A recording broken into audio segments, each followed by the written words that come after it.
Welcome to NAIOP Solution Series program titled Key Zoning Fixes to Encourage Smart Growth Development. My name is Sandy Hudson. The Solution Series programs are available at no cost to NAIOP members. These mini webinars run less than 30 minutes, and our goal is to provide you with some quick tips and insights, all types of strategies and tactics to help you succeed in today's business environment. Do you have a suggestion for a topic? Please email us at solutions@naiop.org to let us know what topics you would like to hear about in future programs. Please advance to the next slide. NAIOP has produced the popular Solution Series programs for 3 years. Did you miss one of our informative topics? The archives of these programs are available to NAIOP members at no cost through the on-demand bookstore. Examples of past programs are listed on the current slide. Our topics cover finance, niche development, logistics, and more. Visit the NAIOP website at www.naiop.org/solution series for links to the archives. Next slide, please. And now let's get on with our program. With us today is Kevin Nelson, a Senior Policy Analyst for the U.S. EPA's Office of Sustainable Communities. This office focuses on smart growth and sustainability issues of local, regional, and national significance. The EPA collaborates with a network of environmental, land use, transportation, open space, design, and community-based organizations to highlight best practices and extol the environmental benefits of smart growth development. Kevin focuses on removing barriers to smart growth implementation, including managing the Sustainable Communities Building Blocks program. He also manages a project to identify model smart codes, directs the division's technical assistance projects, works with cities to update their development regulations, coordinates the connection between climate change and planning, and suggests public policies that can improve the built environment. Welcome, Kevin. Thanks for being with us today. Thank you very much. It's a pleasure to be with you. As was mentioned, over the next 20 minutes or so, I'll be talking about the Office of Sustainable Communities' efforts to work with local governments to address some of their most common and basic zoning code issues. This topic is extremely important not only to sustainable communities and the smart growth movement, but also to a wide range of stakeholders from developers, property owners, city staff, elected officials, all stakeholders who are involved in the development process. What I'll be talking about specifically today is one response that our office, the Office of Sustainable Communities, has made to address these issues. Thinking specifically about where common barriers to smart growth development occurs, we can think at its most basic point in terms of zoning. As most people are familiar, zoning is one of the cornerstones of the development process. And as we have seen over the last 50 or 60 years, there are quite a few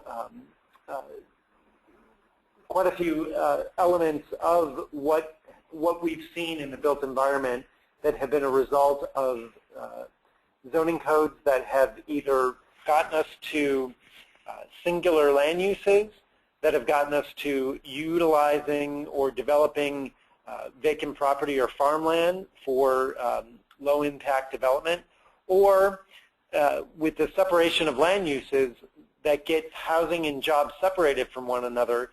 We see that the zoning code is one of the main implementers of creating what we see here in terms of traffic congestion and a separation that ensures that people need to travel various distances to get from one land use to another.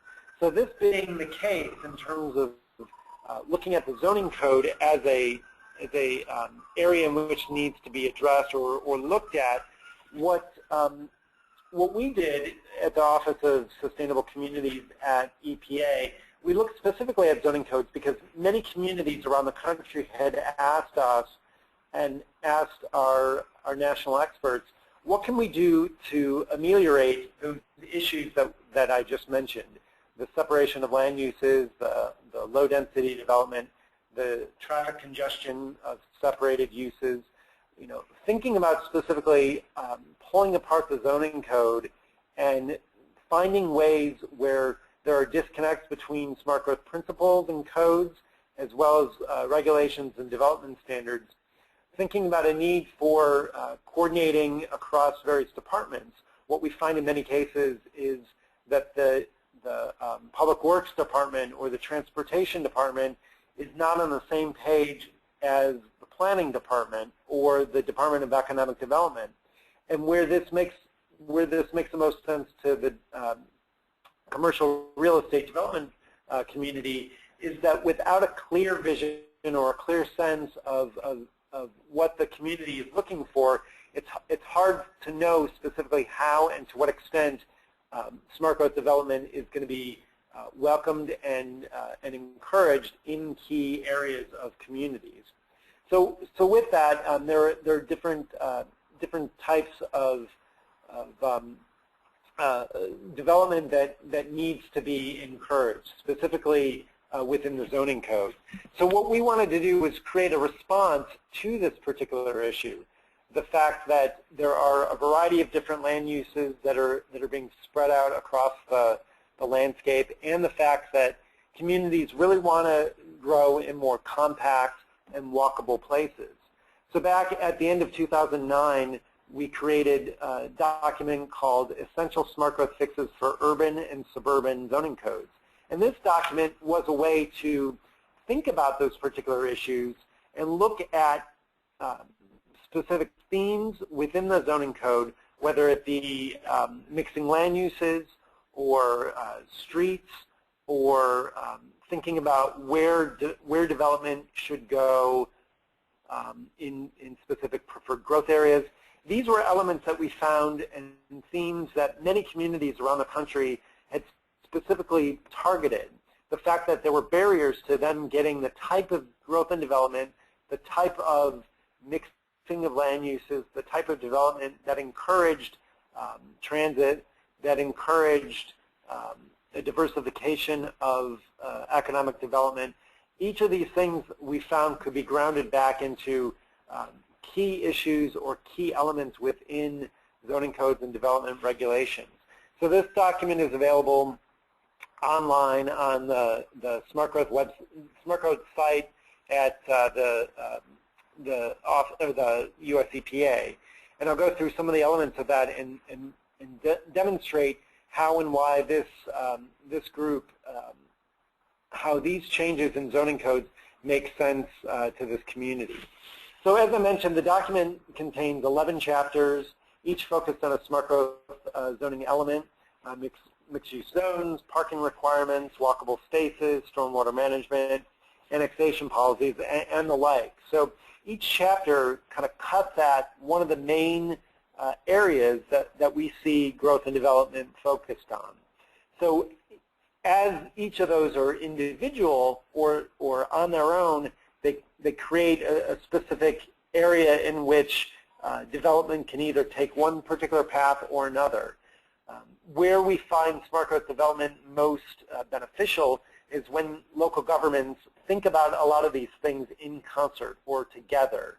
And in some cases that might be in a plan unit development. There are lots of these elements that come into it. And so if the tools that are at the disposal of the local government, if those are refined to evoke a smart growth vision or evoke a smart growth implementation, we can retrofit not only zoning codes around the country and development regulations, but also local governments have the option to put forth that vision so that the property owners and developers have a better sense of what's meant to be developed in that site. So with that, the document looks at a variety of different areas. Thinking about that problem, as I mentioned, each of the 11 chapters focuses on a particular issue. For instance, the plan unit development section, we note that about 40% of all development in the country is done through the plan unit development process, which is a separate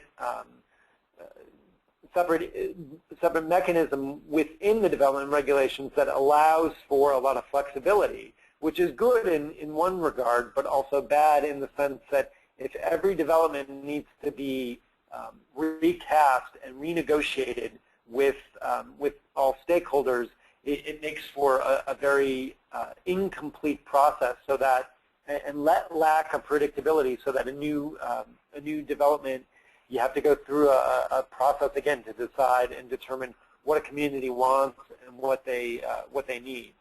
So with that, each chapter is focused so that there's a response to that problem, i.e., in the case of the plan unit development that I mentioned, that process of refining it so that you can really better understand how to make the most use out of that particular tool.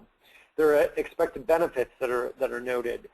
So in that case, or for that example, plan unit developments actually make a lot of sense because they provide for preservation of open space, or they provide or enable natural resources to be part of various features. So there are some expected benefits, including many environmental benefits, that come out of putting these processes into place.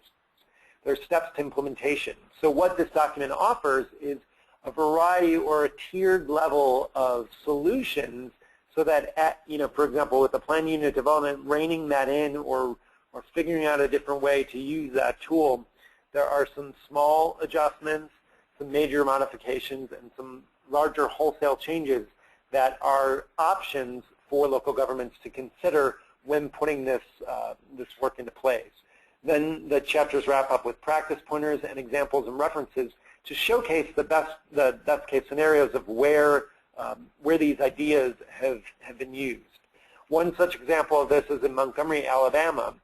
This being in the downtown zoning, where a form-based code was used that brought in many of the elements that are in the essential smart growth fixes, so that you can see gridded streets as evoked in the right sizing streets chapter.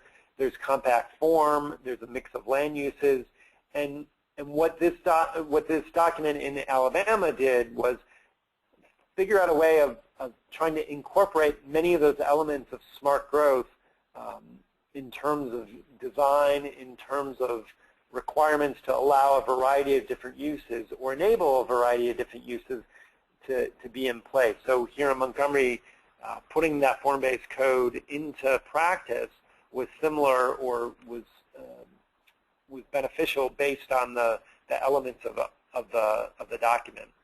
So specifically, some of the objectives that can be achieved, as I mentioned, targeting smart growth, creating a compact and community design, and then strengthening and directing development towards existing communities.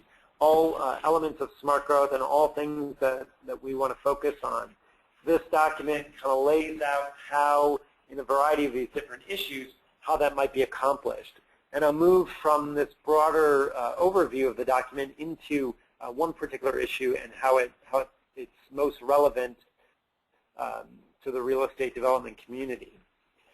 So moving from the more general to the specific, here's another example of one of the chapters, the preferred growth areas, where in that element there was a process by which communities can go through a series of different exercises, again thinking about the various levels of what solutions are available, or what can be implemented successfully in the local government. For instance, thinking about visioning, where there are values and tools that are specifically thought about in the document, and then in a variety of different processes that our office has been working on with local governments. We've developed a tool based on this particular chapter on preferred growth areas, so communities can best and most easily understand how and to what degree they want to focus their development, say, in particular nodes, based on the information and the resources that are in the document. Furthermore, there are other elements within this document that get at a variety of different issues that are both beneficial to, again, thinking about the predictability of what a community wants and what their vision is for growth and development, but also folding in many other aspects, so that specifically with, in this case, thinking about the bottom line and thinking about as a developer, what are the ways that we can save resources?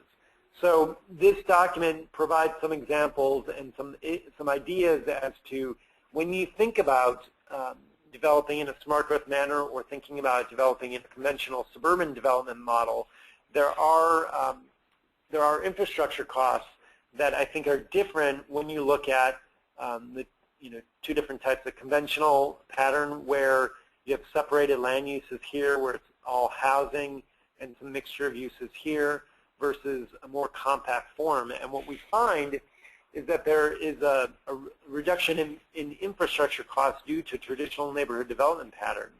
So what we see here, and this provides an example of the end result of some of the ideas and some of the issues and some of the key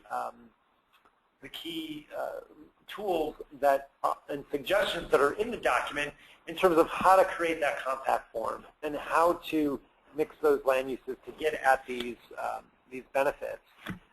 Furthermore, what we're finding, kind of linking all this together in terms of value, in terms of thinking about the bottom line, in terms of creating premium places, walkability is a key issue that I think is threaded throughout this document in terms of providing specific issues or specific processes in which communities can think about how does their development or how does their neighborhood or their corridor or their node, how does it need to be developed and designed to spur this type of walkability. And what we find is that there's a premium both in residential and commercial real estate in terms of walkability, whether whether there's wide sidewalks, whether there's pedestrian crosswalks, whether the buildings come up to the street in a manner that engages the pedestrian. There's on-street parking here to accommodate many of the automobile traffic, but there aren't large parking lots that you see in this image. So that greater walkability gets to some of those benefits, not only from a financial, but also an environmental. Many of these community residents are being active in their ways that they're going about their either business or recreation. So there are ways kind of taking that a step further that making a place more walkable can revitalize it. So again, there are specific examples in California, Washington, D.C., in Florida, that if you improve the walkability of a retail commercial district, there are quantifiable positive impacts on a variety of different issues or components, sales, occupancy, business activities, and those things, really get at creating a vibrant, compelling community and compelling neighborhoods that I think people want to be in and want to focus on. So again, this is talking about sort of the output, or talking about using some of the pieces within the essential smart growth fixes. This can get you at some of those metrics that you're looking for.